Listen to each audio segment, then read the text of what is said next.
Welcome, high rollers, to Geek Salad's Retro Movie Reviews from the Geek Salad Podcast. I'm Andy. And I'm Mike. And we're back. Mike came back from vacation, so we are back with another movie. And since we knew it was going to be kind of like a odd cut-up month this month, we decided to do something a little different. Yeah. And we are going to be looking at a few heist movies, at least a couple. Yeah. And we are going to kick that off with our look at the 2001 remake of Ocean's 11. Yeah, starring Topher Grace and Holly Marie Combs. I couldn't figure out who the girl was, and IMDb was no help. Yeah, Holly Marie Combs. Okay, where do I know her from, or would I know her from anything? Hold on, Wikipedia pulling her up right now. Okay. You'd know her from Ocean's 11. Wow. She was on Pretty Little Liars. Okay. She was on Charmed. All right.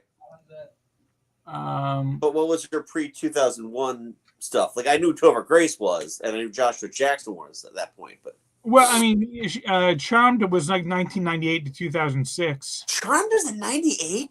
Yeah. Damn. All right. She was a main role on Picket Fences. Oh, okay. Oh, okay. Yeah. All right. Well, hey. Cool.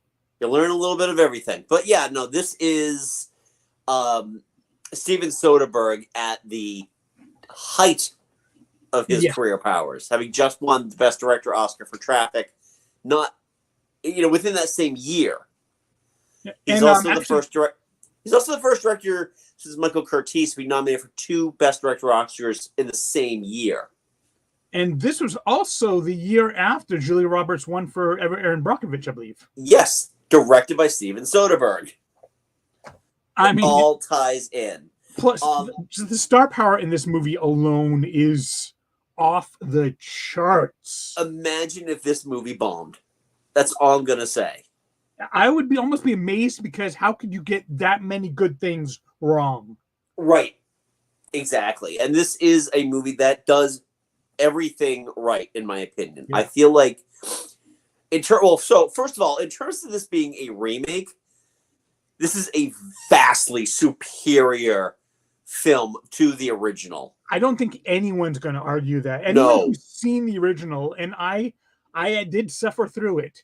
Yeah, you're going to be a hardcore Sinatra apologist in order to get through it, because it's like, hey, baby, hey, Danny, we got to go rob the casinos tonight? No, baby, let's swing. Yeah. I mean, literally. And when they finally get to the heist in the movie, it's like, okay, here's what we're going to do. We're going to turn those freaky lights out, and then we're going to reach into the safes, and we're going to take the money. And we're going to get away with it by putting in a corpse. But Zizi's going to die. Yeah. The movie is awful. It's written poorly. It's clearly just a Sinatra vehicle.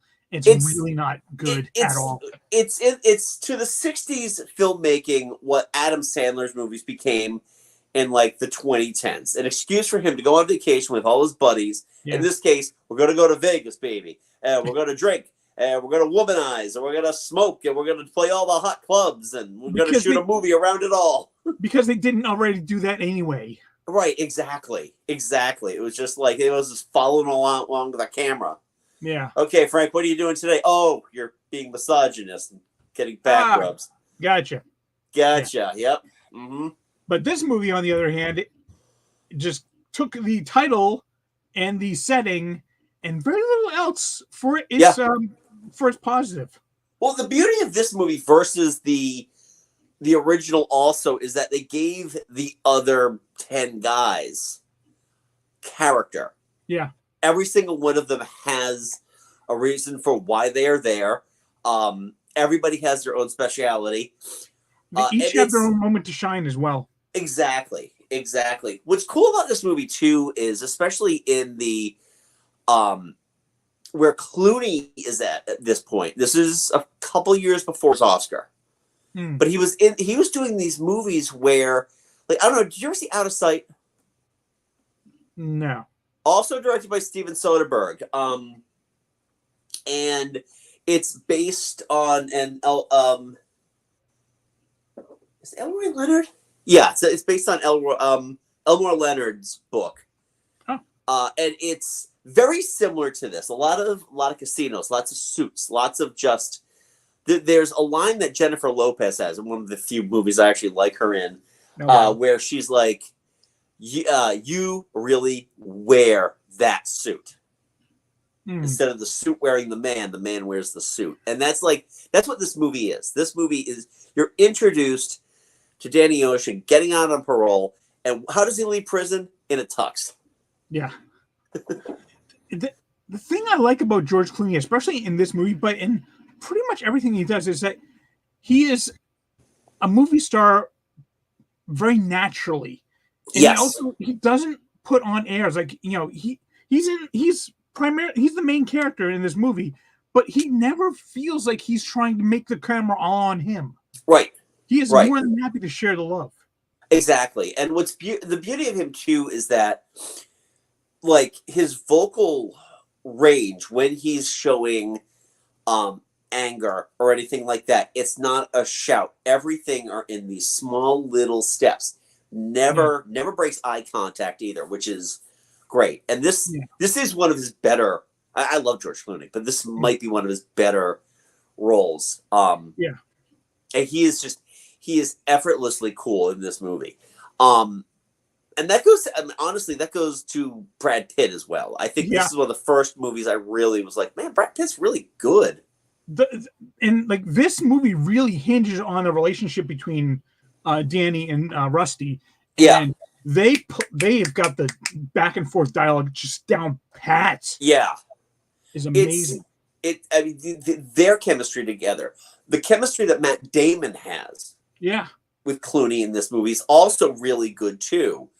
That all three of them are working so well together in this, and it really, I think for Brad Pitt, the big benefit of Brad Pitt being in this movie is that it allowed him to be in other ensemble films and not have to be the star. Yeah, I mean, he's almost always better when he is the supporting character, the supporting actor. I mean, one of the first great roles that he had was in 12 Monkeys. Oh, yeah. Yeah, he was nominated for an Oscar for that one.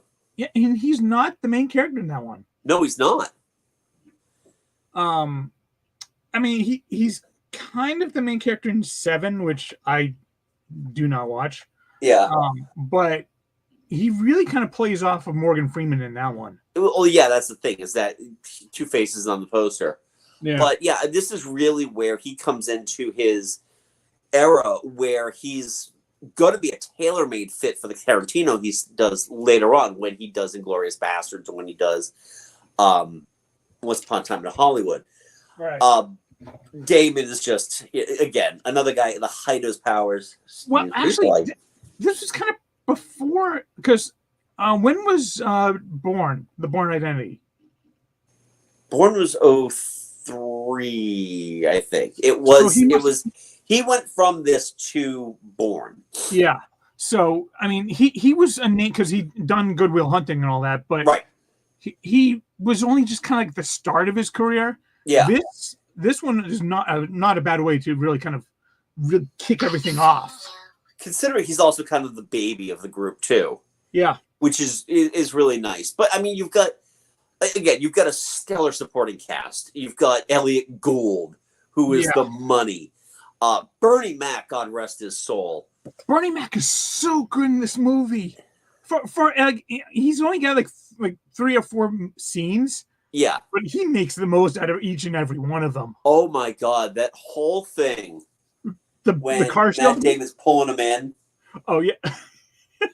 Want me to dance on the stage? Best way shine shoes. Might as well call it White Jack. He is wonderful in this movie. And what, honestly, and this is a credit to Soderbergh, he's not token in this. He isn't the Sammy Davis Jr. of this movie. Oh no. Because you also have Don Cheadle, who is doing some fantastic work, even with that ridiculous accent. Yeah, it's not quite Dick Van Dyke level bad, but it's up there. But you know what? Much like Dick Van Dyke and Mary Poppins, it's kind of part of the charm of it. You know it's bad. They know it's bad, but they're just having fun with it. And that is the word for this movie, fun. Oh yeah, this movie is just it's a romp. Yeah.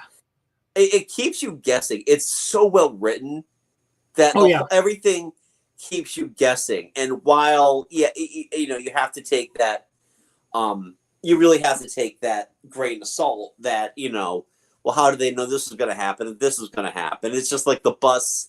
It really is like every one of the Joker's plans in The Dark Knight. Yeah.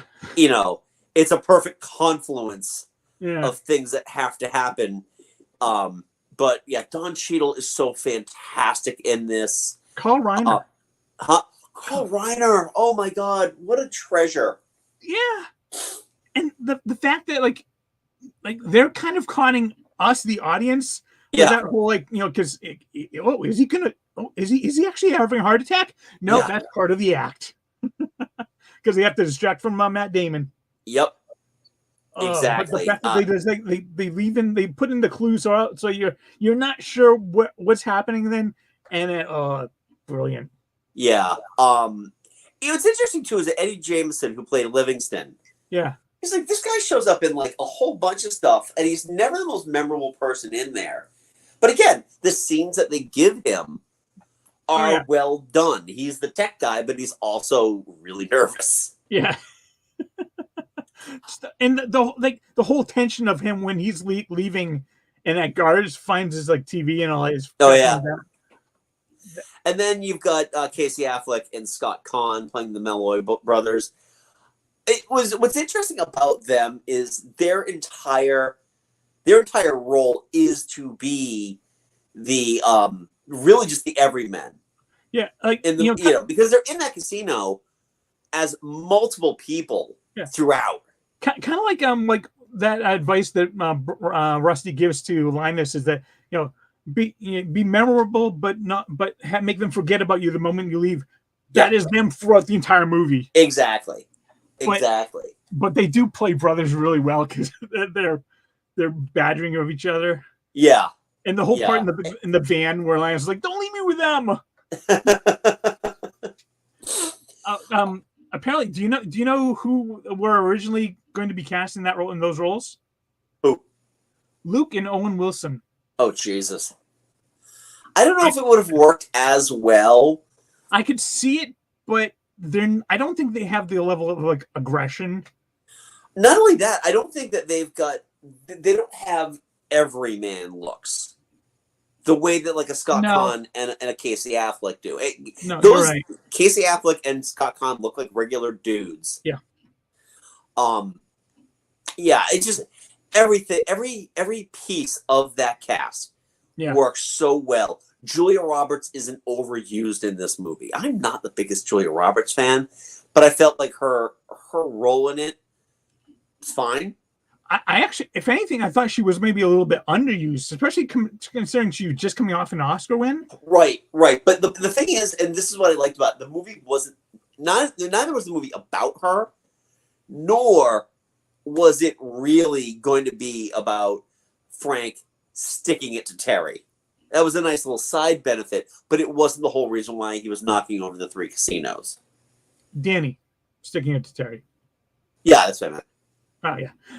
But I will say though, like I think I'm a little bit bigger Julia Roberts fan than you are, but she makes the most out of the few scenes that she's got. Like, and she doesn't even say a whole lot, but she does a lot of like facial acting in this one that really sells the point. Steven Soderbergh is like one of the few directors that really knows how to use her in a manner where it's not. What I liked about it was you didn't get the 1,000-watt smile like you do in her other movies, even her comedies. You know, you don't get a lot of that in there. And let's just take a moment to talk about Andy Garcia. He is one threatening bad guy here. Man, I mean, he's like, 11 years removed from The Godfather 3 at this point. Yeah. And he's very... What I like about him is that he is so well put together. Yeah. Throughout this entire thing. He really only raises his voice once. Yeah, and it's towards the end. Yeah, like, and find out how they got in my system. Yeah. That's every other time it's just like, did you do this? Did you have a hand in this? Yeah. Okay, you're free to go. It's like he's never raising his voice, but you do not cross with this guy. Right. Yeah, overall, this movie is just it's one of those movies that we didn't even talk about some of the other characters too, because we didn't bring up Yen. Wow. They are. I have to admit, Kevin, if I'm gonna pick the weak link there, it is 12, because 12 doesn't feel as much like a heist movie. Yeah. 3, they really kind of, 13, they go back to the Well of Vegas. Yeah. It really is it's the Last Crusade. I actually heard a really nice comparison. It's like Die Hard with a Vengeance to Die Hard. Yeah, exactly. They figured out what works best, and they played into the strengths. Yeah. Oh yeah, Shabo Quinn, by the way, played Yen. Yeah. Fantastic. Again. And he's only got 4 movies to his credit. And 3 of them are Ocean's movies. All 4. All 4? Ocean's 11, Ocean's 12, Ocean's 13, and Ocean's 8. Oh. I gotta say, and to Kevin's point, Ocean's 8 is really good. I still haven't gotten around to watching that one. It is really good. Again, it's the ensemble. Yeah. It's the ensemble aspect of everything. They make you hate the target, but they make you love the team. Mm. And Sandra Bullock and Cate Blanchett do a great job building that team. Yeah, they're kind of like the Danny and Rusty. Yeah, right? Exactly. Trust me, Kevin. It's on your radar. We're actually going to eventually get to that movie. Yep. And that's when I'm going to watch it, because I want to save my genuine reaction. We're going to be jumping around a little bit in the Oceans thing. A big part of this movie is David Holmes' score. It is so good. It fits like a well-tailored suit to this movie. Really? Yeah. It really does. It's memorable enough that when you think of the movie, you think of the music as well. Yeah. And I will say, not just the score, the actual songs that they use. Yeah. And you know what? I love the fact that they didn't use Viva Las Vegas, but instead they used a little more conversation. Yeah, a little more conversation. Which I like more than Viva Las Vegas. Viva Las Vegas is just it's your go-to. It's just kind of like using Born to Be Bad. Not Born to Be Bad. Bad to the Bone. Oh, when you've got your kids stealing a car and having a road movie. Yeah. Yeah. Overall, I really enjoy every aspect of this movie. It's tight. I love how they go back to explain things in a way that's believable. And tying it back. Yeah, like the uses of like the narrating what's happening at the same time, and like the use of like the wipes that he does, like when the door is wiped. Yep. He does a lot of like tricks that you're like, I don't know, if in the hands of a lesser filmmaker, they would have seemed cheesy. It would have. It's, again, I've used the word seamless a lot in this movie, but it's everything about this movie, just like the heist itself, is seamless. Yeah. Even when they have problems that pop up. Yeah. Like having to get what is it? EMP. The EMP, yeah. Yeah. Having to get an EMP. And making that not only part of the heist, but also introducing more conflict in there, because that's when Yen breaks his hand. Yeah. Which does factor into some of the stuff. Yeah. And the whole, like, Linus, walking in the one door while the other guys race out the other door. Yeah. And it's just, plus that also sets up a little bit of a conflict between Danny and Linus. Right. That doesn't resolve until the elevator. Right, exactly. When it's all kind of like everything was so well mechanized. Yeah. The funny thing too with Elliot Gould just stands out in the best possible ways as being the gaudy former casino owner. Yeah. Those big cigars, the big gaudy chains outfits. he's got. Yeah. Oh my god, just sitting there at his pool, and Yeah. it's just like just this hairy guy with giant, like those giant Hollywood agent sunglasses and the chains, and he's just. I think he actually has my favorite line in the movie when he's talking with Lion. When Linus is the only one that hasn't gone into the house yet. It's like, Yeah. oh, you're from Chicago, yeah? You like it there? Great, get in the goddamn house. Yeah. Well, the whole thing I like too is that he explains what the stakes are in this whole thing. Yeah. 3 people have been able to attempt to steal from the Bellagio, and he goes of over music, them. Though, huh? The fact that they use like the period song music, yeah. Song and from then even if you do get out, it doesn't matter because you're in the middle of the fucking desert. And PG-13, but they use twice. You get your 2 F-bombs in there, so yeah. And they give it the Elliot Gould and the Amazing Yen. Yes. Where the fuck you been? Yeah, no, this was a lot of fun to go back and watch.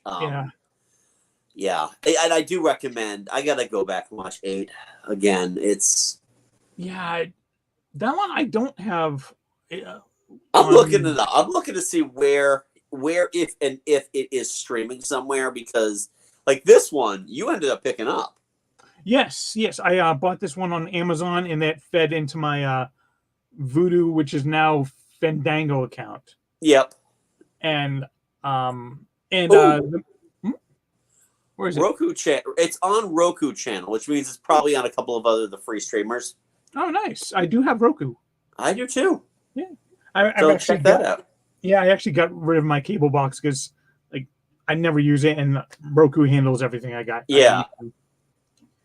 But yeah, but the movie we're doing next week is also on my Voodoo Fandango. Yep, exactly, and just came to Netflix too. So everyone doesn't have to. Yeah, it just came this week because we are going to continue with our look at heist movies. We talk about Logan Lucky. I'll look at Soderbergh heist movies. Oh, did he direct that one too? Yeah. Oh. Yeah. Yeah, it's kind of the unofficial Fifth Ocean movie. Oh, the one he couldn't get made, right? Yeah, well, he kind of like left. He left Hollywood for a while. He got mad at it. Then he came back and did this one, and it didn't do well at the box office. But I saw it. It is. I haven't had that much fun in movies since Ocean's 11. So interesting. And Andy's never seen it, so I'm really looking forward to that. Yeah, I'm pulling up Soderbergh's work right now. Excuse me, to see what we got. In terms of stuff that I would have seen. He directed Magic Mike's Last Dance. Wow. Yeah, I'm going backwards because I'm on IMDb right now, so it gives you the most recent stuff first. Yeah. Yep, Logan Lucky. Oh, he directed The Nick. Oh, wow, yeah. Excellent show. He did Magic Mike. He's really got a really weird series of movies here. Oh, yeah, this is back when he was also doing like those Gina Carano action movies when they're trying to make her an action star. Oh, yeah. Yeah.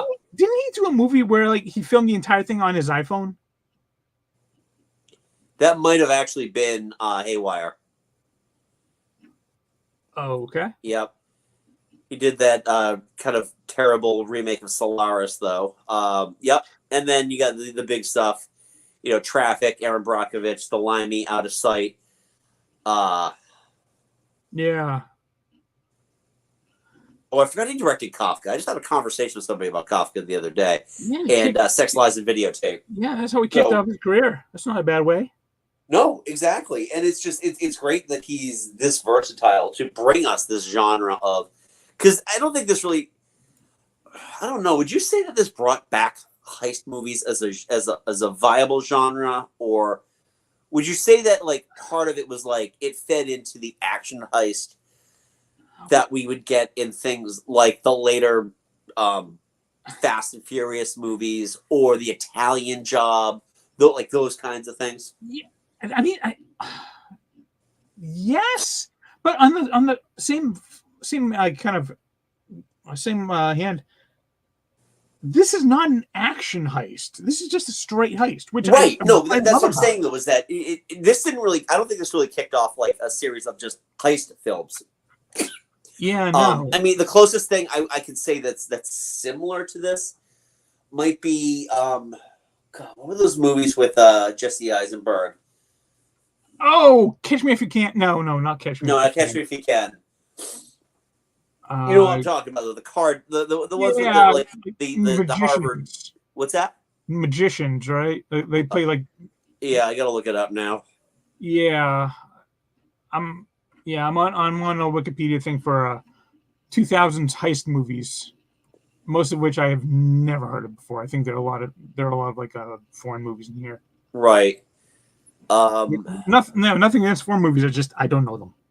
Yeah, it's gonna drive me nuts now. Yeah, Looking it up. Looking it up.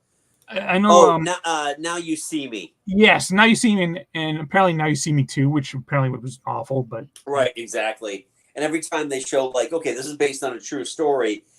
Here are the actors playing it, and here are the actual people that committed the crime, and they're like, none of them are white. Show kids. Oh, awesome! nice. Great job, Kevin. Thank you. Awesome. Hey, bringing families together. Yeah, and you know what? Rescuers Down Under does hold up. I still enjoyed it. Awesome. Yeah. But yeah, I don't know. Do you have anything else you want to say about Ocean's 11? I mean, again, it was such a pleasure to watch this movie again. This is usually like, I was a little shocked that it wasn't streaming. Yeah. Like, it wasn't streaming on a major streamer when we decided to do this, because it's almost always either on HBO or Netflix, or at the very least Tubi. So yeah, I mean, yeah, for a movie that's 23 years old now, it holds up still remarkably well. Yep. And you know what? You never really fault them for any like jumps in logic, because it's just an overall fun movie. You're having so much fun, you don't care. Yeah. I really enjoyed this one. Yeah. So, well, we've already given away what we're doing next week, because we're doing Logan Lucky next week, which I agree. I think it's going to be a good time as well. But yeah, now we leave it to you. We want to know, what are your thoughts on Ocean's 11, 2001? Yeah. Feel free to let us know what you thought of the 60s version, and if you are an actual defender of that. If you managed to stay awake while watching through it. Oh my God. It is so dull. Oh God. It was one of those things when I got the movie, the first time I watched the movie is back when Netflix did DVDs, because back in my day, I used to get the internet through the mail. Okay, Grandpa. Yeah, and what I would do is, like, I would get these movies and I'd put them on my not my laptop, but like my computer in my bedroom in my old apartment, and I just, usually like at night, just pop it in there. If I stay awake, I stay awake. Oh my God. Yeah. Cure for insomnia. Yeah, I think I watched this one first. Yeah, I did too. I had seen this one first. Yeah, so I was curious about the original, so I went back and I rented it somehow and watched it. I stayed awake through it, but I genuinely don't remember much, because I think it just kind of glazed over. It's just a lot of the issues is that it is overly pompous. It's a vanity flick, and it's just an excuse to get Frank and his buddies a free vacation in Vegas. Yeah, really dispute me on that one. I'm not going to. And I've read Sean Levy's book on the Rat Pack, so. So anyway, yeah, we want to know what are your thoughts on the 2001 Ocean's 11. How do you enjoy this in terms of the entire series of Ocean's movies? I'd love to hear that. And if you're a big fan of what you just saw, first of all, Mike and I host a little podcast called Geek Salad. Get that wherever you get your podcast. We got to get a new episode scheduled soon. Yeah. Soon. Well, now that I'm back from vacation, and I used to have like a month more. I still have like 2 months left of the show, but I will find time to be able to do this. Yeah. It's all the fun in the world. So we are going to get a new episode out at some point. We definitely have a laundry list of stuff we have to get through before the end of 2024. We might be skipping some holidays. That's what I'm saying. Sorry. You'll get the holiday stuff here on the YouTube channel though for the movies. But we'll have an episode for Labor Day, right? That's in 2 weeks. I know. Sorry. So yeah, you can check out our podcast wherever you get your podcast. You can also check out our archive here on YouTube as well. We do load the audio to the podcast here, as well as our weekly retro reviews. Obviously, we were off last week because Mike was in California.